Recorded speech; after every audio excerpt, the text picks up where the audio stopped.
Chigni nyankora mogo jonge chenro ni mar kage kacha kata kamano pod wagoyo mos ne ng'ukruok mosebedo godo e wechewa TV marwa mar Ramogi kata kamano ogeno ni engineers magwa tiyo kaka nyalre mar duoko chenro obede yorno mong'ith kaka pile. Machigni nyinga en James Opondo.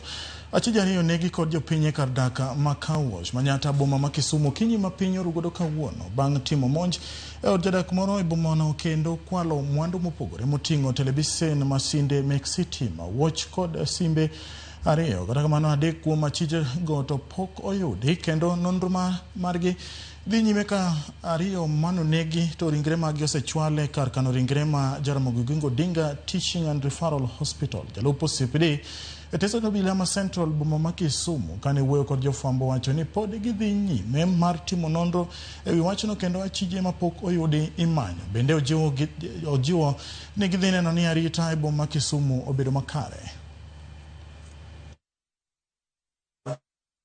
And they pursued these robbers and they cornered them at a place called a car wash area, where two of them were fatally injured. The bodies were removed and taken to Ramogi Odinga Teaching and Referral Hospital mortuary, awaiting identification. 3 of the robbers managed to escape. As I'm speaking to you, they are being pursued by our officers. And I wish to assure the public that the police are doing everything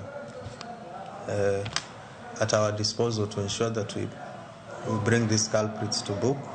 We wish also to advise that the public should not take the law into their own hands in respect to such incidences.